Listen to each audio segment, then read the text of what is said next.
Hey everybody, I hope you're doing well. I just wanted to take some time and stop in and talk about what we need to do this week and next week. So let's look at the calendar. This is the week of December the 7th, and then we just have next week, which is the week of the 14th. Our class officially will end on Sunday, December the 20th, so you want to make sure you get all your work done.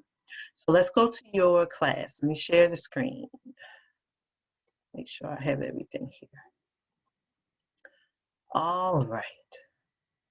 Okay, everybody, you should see me moving here on the screen. We are right here. And this week, you should please make sure that you check out the instruction tab, which talks about all about persuasion this week. So it's really, really important that you check out persuasion. Check out the weekly video, as well as there are two PowerPoints on chapter 16 and 17, which talks about persuasive speaking, and the next one talks about different methods of persuasion. All right, so for this week, remember we start on Mondays and end on Sunday nights. Make sure you guys are keeping up with your work. You have the same thing, real world speech of the week. Continue to do a good job and engage each other after you watch the video. The logical fallacies assignment is like an extra assignment to strengthen you. So you don't get points for it. You don't have to do it, but it is a really good exercise that assists you with building your argument. So the word fallacy simply means that there is something wrong with the argument. So if I said, I love Red Rock ginger ale, and if I say you should drink Red Rock because everybody in the world drinks this ginger ale, well, that's not true. You know that's a lie. That's not true. Everybody does not drink that ginger ale. And so you would know that that is a hole in my argument. That argument is shaky. That's wrong. And so we're going to talk a little bit more about fallacies in that assignment, okay? Next assignment for this week talks about speech analysis, persuasive speech analysis. And you're going to, let's click on this, and you're going to take a look at one of these sample persuasive speeches. So you're going to watch it and see if it'll open up for me. You're going to watch that speech, and you're going to write a response to how you analyze that persuasive speech. Pay attention to how they organize the speech. Did they use transitions? Can you tell their main points? What type of speech is it? So if you go back to your PowerPoints in your lesson for this week, you'll see that there are three types of persuasive speeches. There's a question of fact, question of value, and a question of policy. A question of fact argues that something is true or false. So if someone says that a particular team is the best team this year, okay, is that true? How is that true? Because they're undefeated or whatever, and then they're going to give all of the records and prove that they are the best team. That is a fact.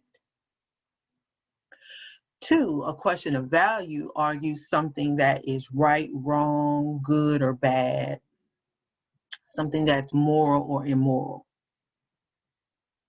So if you argue that, I don't know, abortion is wrong or something like that, that is a value speech because somebody else may not have the same opinion as you. And a question of policy speech argues that something should be done, or you should stop something. So if we say kids should go back to school, they shouldn't learn at home, right? And if we say they should go back to school, well, that would be a policy because you're advocating an action to be done. All right. So anyway, in this persuasive speech analysis assignment, you're going to take a look at one of those speeches, and you want to make sure that you go back and review that speech and give your 400-word response. Audience analysis, learning activity 7, is where you're going to come together based on your persuasive speech topic and you're going to put together a questionnaire or a survey. And so many times we have to do surveys like in school, at a store, at a restaurant, and they want to get more information from us. So based on your topic, you want to find out what a potential audience would think about your topic. And of course, we're not going out and giving it to anybody. But if your topic was about voting or something, maybe you put in your survey, did you vote in the last election? Yes or no? How often have you voted over your lifetime? 5 times, 2 times, 1 time? That would be a scaled question. Okay. What is your opinion about, the fiasco, of voting in Georgia or something? And then that would be an open-ended question where people could share their thoughts. Okay, let's go back. And lastly, the Monroe's Motivated Sequence Assignment Learning Activities 8. Monroe's Motivated is a way to organize your persuasive speech. This is also found in chapter 16. So there are 5 points or 5 ways to organize a Monroe's Motivated Sequence speech. First, you get our attention. You establish a need. Then you give visualization, satisfaction, and the last step is action. It's commonly used in advertising, and you see it a lot in commercials, especially now. And so I want you to you can go to YouTube or something, and I want you to find, there's so many commercials. And you can just put in commercials or commercials for something that you like, commercials for phones, commercials for schools or whatever. And I guarantee you, as you start to look at it, you will see those 5 sections arranged in that particular commercial. So let's go back one more time. Now, I do want to talk about something really quick. I don't want to make this video too long and bore you. Next week is our last week. So everybody, please listen up. Next week is our last week, and on Wednesday, the 16th, we want to present our persuasive speeches. If you're not able to join us online during our regular class time, on Zoom, then you'll have to turn it in to me. So let's talk about persuasive speech. What do we need to do? Okay, so I made some changes with this, and I see my changes did not occur. I think I just put it in your announcements. All right, so I made some changes. Want to make sure that it's reflected there, so I'll make that change. Listen up, listen up. For your persuasive speech, you are going to make sure that you are with us next Wednesday online on Zoom. Your persuasive speech is going to be 4 minutes, and I think that'll be good if I shorten it, and then we could try to get through and move a little quicker. So we're going to attempt to deliver our speeches on Zoom online during our regular class time. I want you to complete a PowerPoint to accompany your speech as well. That will go towards your points for your speech for visual aid. Okay.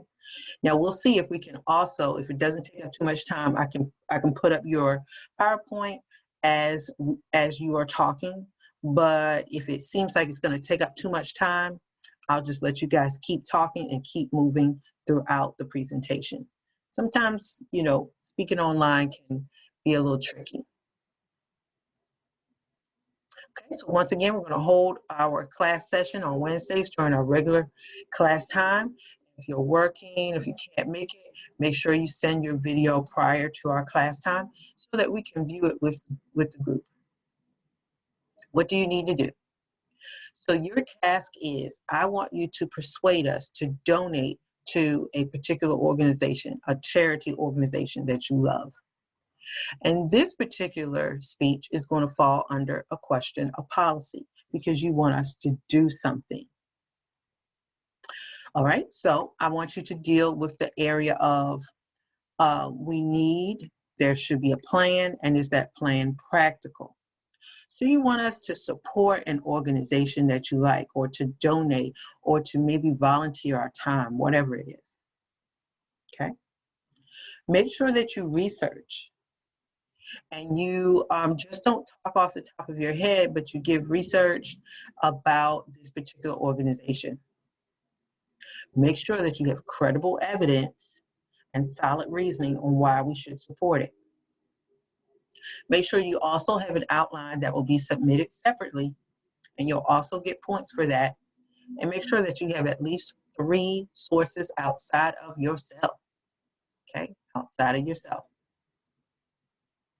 Make sure that when you make your presentation for your speech next week, it's delivered extemporaneous. And that means I want you speaking from your outline, very short notes, not a manuscript, okay? So that you can keep your eye contact up on the screen. There's some sample speeches here to assist you.